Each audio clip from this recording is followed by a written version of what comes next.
याआधी शहर मुंबईच्या माध्यमातून आपण तुळशीपाडा नाल्यांची अवस्था बघितली होती आणि त्यानंतर आज आपण आलेलो आहोत खिंडीपाडा परिसरात. जर आपण येथील परिस्थिती पाहिली तर हे उघडे नाले आपल्याला पाहायला मिळत आहेत. पावसाळा तोंडावर आलेला आहे.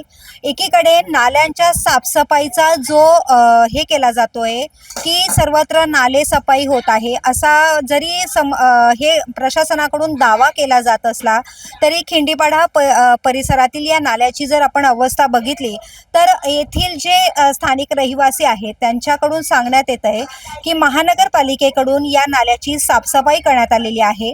पण जर आपण येथील परिस्थिती पाहिली तर या नाल्याची साफसफाई कितपत झालेली आहे हे दृश्य आपण इथे पाहिलेले आहेत. माझ्यासोबत येथील जे रहिवासी आहेत नेमकं त्यांचं काय म्हणणं आहे ते आपण काका, यापूर्वी या नाल्याची साफसफाई झालेली आहे असं तुम्ही म्हणत आहात, पण नेमकं काय परिस्थिती, पावसाळ्यात काय परिस्थिती असते? पावसात पुरा नाला भरून जातो. इथे हे लोकांनी साफसफाई वरच्या वर करून निघून गेले.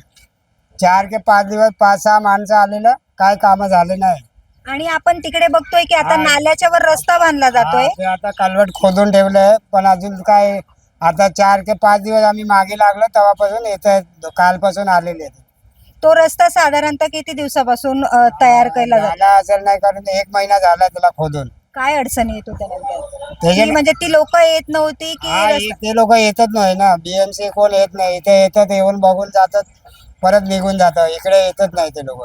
पावसाळ्यात या नाल्याचं पाणी व्यवस्थित शिरतं? हे पावसात भरल्यावर पुरा पाऊस भरला का पार तिथपर्यंत जातो पाणी, आणि इथे एवढं एवढं कमरभर पाणी होतंय. मावशी काय सांगाल, पावसाळ्यात या जे नाल्याचं पाणी ते तुमच्या घरात शिरतं का? सगळ्यांच्या घरात सुटतं. पण आता जो रस्ता तयार होतोय तो असा तयार केला जातोय की नाल्याचं पाणी इकडे येऊ नये, बाहेर नाही. त्याचा काय त्रास व्हायचा तुम्हाला पावसाळ्यात? त्याचा अजून माहितीच नाही. नाही, याआधीचे जे पावसाळे होते त्यात काय त्रास होता आम्हाला, बाकी कसला नव्हता. काय परिस्थिती असायची? भरपूर माणसाला झोपाय भेटायचं नाही. लहान लहान लेकरं कुठं कुठं बसवून ठेवायचे. हीच तकलीफ, दुसरं काय नाही. गटाराचा चिखल घराने. हे जी नाल्यांची साफसफाई आहे ती झालेली आहे का? हो, झाले. पण आता जर परिस्थिती पाहिली तर या उघडे नाले, महिना होऊन गेलं साफसफाई. उघडे नाले हे आहेत. तर नेमकं ही तुम्ही कधी तक्रार नाही केली का की ही नाले आता जवळ आपण घरं बघतोय? केलेली. आता काय सांगण्यात आलं महानगरपालिकेकडून? काय नाही, बनवून देतो बोलले, दुसरं काय नाही बोलत. मावशी, कशी परिस्थिती असते पावसाळ्यात? जे बाटल्या वगैरे थंड्याच्या वगैरे पितात ना हे लोक, ते नाल्यामध्ये टाकतात. नवीन उशा घेतल्या की जुन्या उशा नाल्यात टाकतात.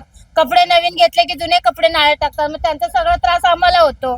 जे वरची जी घाण येते ना ती सगळी इथे येऊन अटकते आणि मग आम्हाला अक्षरशः 2 महिने आम्हाला पाणी काढायला लागतो. हा नाला कुठून सुरू होतो? हा नाला तुम्ही वरती जाल ना, नदमनगरच्या वरच्या टप्प्यापर्यंत सुरू होतो. मग आम्ही पावसाळ्यात काय त्रास होतो तुम्हाला? म्हणजे आमची घरच भरतात ना. 1 महिना तर पूर्ण आम्ही पाण्यामध्येच असतो.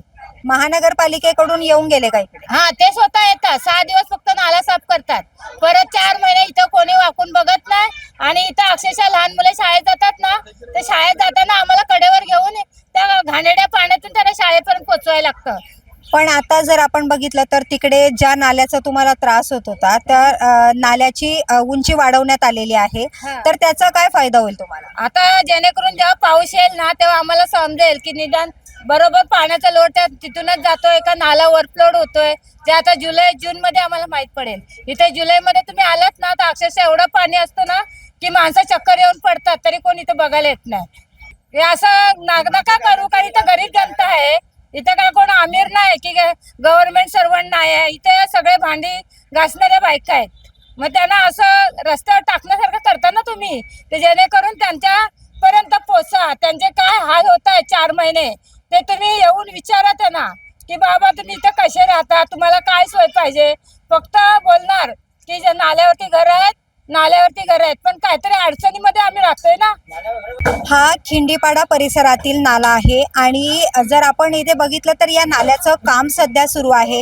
येथे स्थानिकांच्या म्हणण्यानुसार हा जो नाला होता याची उंची कमी असल्यामुळे पावसाळ्यात ह्या ज्या नाल्याचं पाणी आहे थेट या वस्तीत शिरत होतं, यांच्या घरात शिरत होतं आणि हे जे काही पाणी असेल या नाल्याचं ते आता या पावसाळ्याचं या येथील रहिवाशांना याचा त्रास होणार नाही अशा संपूर्ण या नाल्याची रचना करून आता हे काम सुरू आहे. आम्ही ज्यावेळी इथले जे BMCचे जे कर्मचारी आहे जे इथे काम करत आहेत त्यांच्याशी बातचीत केली त्यावेळी त्यांनी सांगितलं की आधी हे या ठिकाणी या नाल्याचं काम करण्यात आलेलं होतं, परंतु उंची त्यांना कमी वाटली. पुन्हा त्यांनी नवीन काम हाती घेतलेलं आहे, त्यामुळे विलंब झालेला असल्याचंही त्यांच्याकडून सांगण्यात आलेलं आहे.